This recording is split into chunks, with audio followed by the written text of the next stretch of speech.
다 함께 사도신경으로 우리의 신앙을 고백하겠습니다. 나는 전능하신 아버지 하나님 천지의 창조주를 믿습니다. 나는 그의 유일하신 아들 우리 주 예수 그리스도를 믿습니다.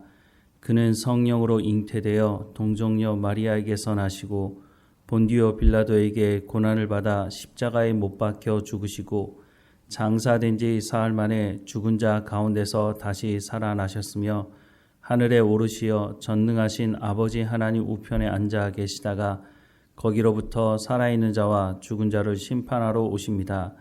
나는 성령을 믿으며 거룩한 공교회와 성도의 교제와 죄를 용서받는 것과 몸의 부활과 영생을 믿습니다.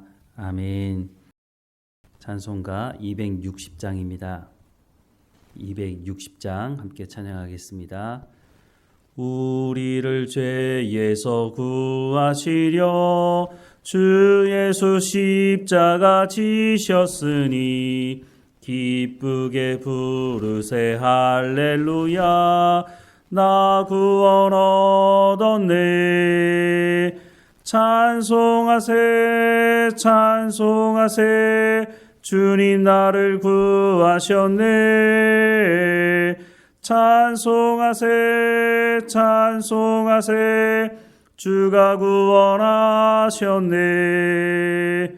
우리를 주께서 구했으니 이전에 행하던 악한 일과 주하고 더러운 모든 죄를 온전히 버렸네. 찬송하세 찬송하세 주님 나를 구하셨네. 찬송하세 찬송하세 주가 구원하셨네. 나 지금 죄에서 사함받아 거룩한 백성이 되었으니 이 육신 장막을 벗을 때도 겁날 것 없겠네. 찬송하세 찬송하세 주님 나를 구하셨네. 찬송하세 찬송하세 주가 구원하셨네. 우리가 이 세상 떠날 때에 예수의 손목을 굳게 잡고 영원히 즐거운 천국에서 주 함께 살겠네. 찬송하세 찬송하세 주님 나를 구하셨네. 찬송하세 찬송하세 주가 구원하셨네. 아멘. 오늘 하나님께서 우리에게 주시는 말씀은 누가복음 22장 24절에서 34절까지 말씀입니다. 누가복음 22장 24절에서 34절까지 말씀 우리 함께 읽겠습니다. 또 그들 사이에 그중 누가 크냐 하는 다툼이 난지라 예수께서 이르시되 이방인의 임금들은 그들을 주관하며 그 직권자들은 은인이라 칭함을 받으나 너희는 그렇지 않을지니 너희 중에 큰 자는 젊은 자와 같고 다스리는 자는 섬기는 자와 같을지니라. 앉아서 먹는 자가 크냐 섬기는 자가 크냐 앉아서 먹는 자가 아니냐. 그러나 나는 섬기는 자로 너희 중에 있노라. 너희는 나의 모든 시험 중에 항상 나와 함께 한 자들인즉 내 아버지께서 나라를 내게 맡기신 것 같이 나도 너희에게 맡겨 너희로 내 나라에 있어 내 상에서 먹고 마시며 또는 보좌에 앉아 이스라엘 12지파를 다스리게 하려 하노라. 시므나 시므나 보라 사탄이 너희를 밀가부르 하려고 요구하였으나 그러나 내가 너를 위하여 내 믿음이 떨어지지 않기를 기도하였노니 너는 돌이킨 후에 내 형제를 굳게 하라. 그가 말하되 주여 내가 주와 함께 옥에도 죽는 데에도 가기를 각오하였나이다. 이르시되 베드로야 내가 네게 말하노니 오늘 닭 울기 전에 내가 3번 나를 모른다 부인하리라 하시니라. 아멘. 제자들 안에 서열 싸움이 여러 번 있었습니다. 이번이 처음이 아니었다는 거죠. 누가복음 9장 46절에서 48절에 보면 제자 중에서 누가 크냐 하는 변론이 일어나니 예수께서 그 마음에 변론하는 것을 아시고 어린아이 하나를 데려다가 자기 곁에 세우시고 그들에게 이르시되 누구든지 내 이름으로 이런 어린아이를 영접하면 곧 나를 영접함이요 또 누구든지 나를 영접하면 곧 나를 보내신 이를 영접함이라. 너희 모든 사람 중에 가장 작은 그가 큰 자니라 라고 말씀하셨습니다. 또 한 번은 세베대의 2 아들 야고보와 요한이 어머니까지 대동해서 서열을 정리하려고 했었습니다. 마태복음 20장 20절에서 21절에 보면 그때 세베대의 아들의 어머니가 그 아들들을 데리고 예수께 와서 절하며 무엇을 구하니 예수께서 이르시되 무엇을 원하느냐 이르되 나의 이 2 아들을 주의 나라에서 하나는 주의 우편에 하나는 주의 좌편에 앉게 명하소서라고 말씀하고 있습니다. 이때가 언제냐면 예수님께서 예루살렘으로 올라가고 있었을 상황의 말씀이 기록된 것입니다.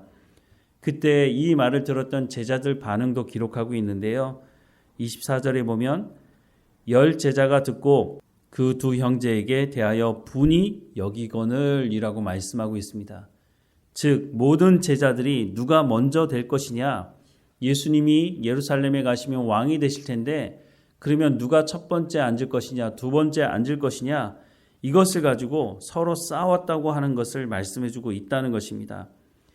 모든 제자들 다 누가 먼저 되느냐에 큰 관심을 가지고 있었다는 겁니다. 그런데 그때가 언제라고요? 예수님께서 십자가에 죽으시기 위해 예루살렘에 올라가는 그때라고 말씀을 하고 있다는 겁니다. 오늘 본문의 말씀도 크게 다르지 않습니다. 오늘 본문 24절부터 27절 말씀에 보면 또 그들 사이에 그중 누가 크냐 하는 다툼이 난지라. 예수께서 이르시되 이방인의 임금들은 그들을 주관하며 그 집권자들은 은인이라 칭함을 받으나 너희는 그렇지 않을지니 너희 중에 큰 자는 젊은 자와 같고 다스리는 자는 섬기는 자와 같을지니라. 앉아서 먹는 자가 크냐 섬기는 자가 크냐, 앉아서 먹는 자가 아니냐, 그러나 나는 섬기는 자로 너희 중에 있노라 라고 말씀하고 있습니다. 이 말씀도 오늘 본문에 처음 말씀하시는 것이 아닙니다. 이 앞서 세베대의 2 아들에 대한 말씀을 하실 때도 이 비슷한 말씀을 하셨는데요. 예수께서 제자들을 불러다가 이르시되 이방인의 집권자들이 그들의 임의로 주관하고 그 고관들이 그들에게 권세를 부리는 줄을 너희가 알거니와 너희 중에는 그렇지 않아야 하나니 너희 중에 누구든지 크고자 하는 자는 너희를 섬기는 자가 되고 너희 중에 누구든지 으뜸이 되고자 하는 자는 너희의 종이 되어야 하리라. 인자가 온 것은 섬김을 받으려 함이 아니라 도리어 섬기려 하고 자기의 목숨을 많은 사람의 대속물로 주려 함이니라 라고 말씀하고 있습니다.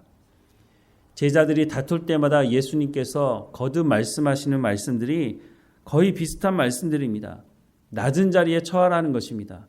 높은 자리에 올라가려고 서로 싸우지 말고 예수님께서 너희를 섬긴 것처럼 섬기는 삶을 살아가라고 말씀하고 있습니다. 무엇보다 예수님께서 오늘 본문의 말씀을 하시기 바로 전에 어떤 일이 있었습니까? 제자들의 발을 씻기는 사건도 있었습니다.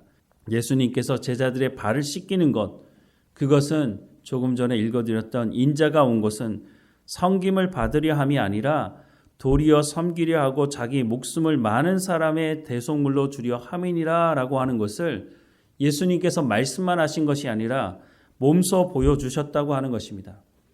물론 이때에도 제자들은 이 말씀이 어떤 말씀인지 깨닫지 못했습니다. 그러나 성령 강림 사건 이후에 제자들이 예수님이 하신 말씀을 깨달아 알게 되고 그 이후로는 순교하는 그 자리까지 나갈 때까지 제자들은 평생 섬김의 자리에 있었다는 것을 성경은 말씀해 주고 있습니다. 그런데 오늘 본문에서는 이들의 이런 모습이 보이지는 않습니다. 심지어 예수님께서 수제자였던 베드로에게 충격적인 말씀을 하시는데요. 31절 이하의 말씀에 시몬아 시몬아 보라 사탄이 너를 밀가부르듯 하려고 요구하였으나 그러나 내가 너를 위하여 내 믿음이 떨어지지 않기를 기도하였노니 너는 돌이킨 후에 내 형제를 굳게 하라. 그가 말하되 주여 내가 주와 함께 오게도 죽는 데에도 가기를 각오하였나이다. 이르시되 베드로야 내가 내게 말하노니 오늘 닭 울기 전에 내가 3번 나를 모른다 부인하리라 하시니라 라고 말씀을 하고 있습니다. 이 말씀은 베드로가 예수님을 부인할 것에 대한 경고를 하고 있을 뿐만 아니라 더 중요한 것이 있는데 예수님께서 이런 베드로를 위해서 어떻게 하셨다고요? 중보 기도하고 계셨다라고 말씀을 하고 있습니다. 얼마나 큰 위로가 되는 말씀입니까? 베드로가 돌이킨 이후에 또한 회개하고 예수님께 오면 예수님께서 책망하지 않으시고 예수님께서 베드로를 받아주실 것이다 라고 말씀을 하고 있습니다. 이 말을 들었을 때 베드로는 주님 그렇지 않습니다. 나는 주님과 함께 오게도 가고 심지어는 죽는 데까지 함께 갈 각오가 되어 있습니다 라고 말하고 있습니다. 물론 베드로의 순수한 마음이라고 생각이 듭니다. 하지만 베드로가 가지고 있는 이 인간적인 열심을 가지고는 하나님의 뜻을 이룰 수 없다는 것을 말씀해 주고 있는 것이죠. 그 마음을 내려놓으라는 것입니다. 네가 그것을 말하는 것은 그것을 통해서 서열 싸움에서 한 단계 더 앞으로 나가려고 하는 것이 아니냐라고 예수님께서 말씀하시는 것이죠. 그런데 그때는 베드로가 이 말이 무슨 말인지를 알지 못했습니다. 결국은 베드로가 예수님을 3번 부인하게 되고 예수님을 배신하게 되죠. 하지만 베드로는 거길 머물러 있지 않았고 예수님께서 말씀하시는 대로 베드로가 예수님께 회개하고 돌이켰던 것을 우리는 알고 있습니다. 이런 베드로의 모습을 볼 때 우리가 한편으로는 위로가 되는 것은 우리가 베드로와 크게 다르지 않은 사람들이라는 것입니다. 그래서 예수님께서 베드로를 위해서 중보하시고 또한 회개하고 돌이켰을 때 이 베드로를 받아주셨던 것처럼 오늘 우리에게도 동일하게 예수님 말씀하고 있다는 겁니다. 예수님께서 우리의 연약함을 아신다는 거죠. 이 말은 내가 네 연약함을 알고 있으니 그냥 그대로 살아가라 하는 말씀이 아닙니다. 예수님께서 말씀하시는 것은 그 연약한 가운데 이제는 머물지 말고 하나님의 말씀 가운데 나오라고 하는 것입니다.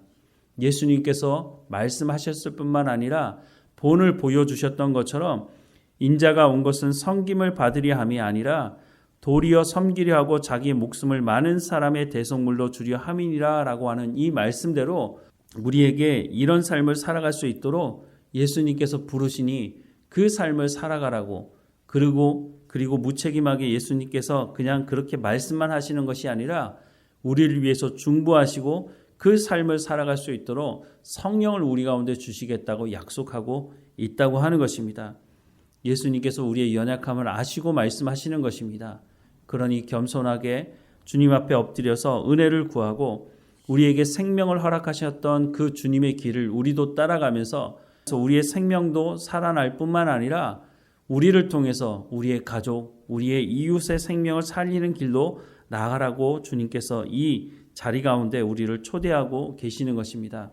그러니 오늘도 깨어 있어서 주님 앞에 은혜를 구할 뿐만 아니라 우리의 연약함도 내려놓고 성령의 충만함으로 우리의 연약함이 하나님으로 인해서 더 강해질 것이라고 말씀하시는 말씀과 같이 주님과 동행함으로 생명을 살리는 우리의 삶을 살아가기를 주님의 이름으로 축원합니다. 기도하겠습니다. 인자가 온 것은 섬김을 받으려 함이 아니라 도리어 섬기려 하고 자기의 목숨을 많은 사람의 대속물로 주려 함이니라 라고 말씀하신 것처럼 예수님께서 그 마지막 저녁에도 제자들의 발을 씻기시며 또한 제자들을 위로하시며 회개하고 돌이킬 때에 예수님께서 책망하지 않으시고 이들을 받아주실 것에 대한 말씀을 하시는 것을 오늘 듣게 됩니다. 주님, 우리 가운데도 이런 연약함이 있음을 고백합니다. 하나님 우리를 불쌍히 여기시고 하나님께 나아갈 수 있도록 그 길을 열어주시니 감사합니다. 하나님 우리 가운데 회개할 것들을 보게 하실 때에 당장 그 앞에서 회개하고 돌이키는 삶을 살아가게 하시고 우리에게 생명을 주셨던 것처럼 우리도 생명을 살리는 삶을 살아갈 수 있도록 은혜를 허락해 주옵소서. 하나님 베드로가 돌이킨 이후에 하나님의 말씀을 전하는 담대함을 보였던 것처럼 오늘도 우리 가운데 하나님 이 마음을 가지고 살아갈 수 있도록 오늘도 성령의 충만함으로 우리와 함께 하시며 하나님과 동행하며 감사하는 삶이 될 수 있도록 인도해 주옵소서. 주님, 어느 곳에 있든지 우리를 통해서 복음이 증거되어지도록 우리의 손과 발과 우리의 삶을 주관해 주옵소서. 하나님, 우리의 자녀들 어느 곳에 있든지 지켜주시고 하나님 앞에 칭찬 들을 뿐만 아니라 사람들로부터 칭찬받고 인정받을 수 있도록 성령에 충만하게 하시고 하나님께서 주시는 말씀을 마음에 새기며 생명을 살리는 삶을 살아갈 수 있도록 은혜를 허락해 주옵소서. 오늘도 깨어있게 하시고 늘 감사하는 우리의 삶이 되게 하실 하나님께 감사하며 예수님의 이름으로 기도드립니다. 아멘. 하늘에 계신 우리 아버지, 아버지의 이름을 거룩하게 하시며 아버지의 나라가 오게 하시며 아버지의 뜻이 하늘에서와 같이 땅에서도 이루어지게 하소서. 오늘 우리에게 일용할 양식을 주시고 우리가 우리에게 잘못한 사람을 용서하여 준 것 같이 우리 죄를 용서하여 주시고 우리를 시험에 빠지지 않게 하시고 악에서 구하소서. 나라와 권능과 영광이 영원히 아버지의 것입니다. 아멘.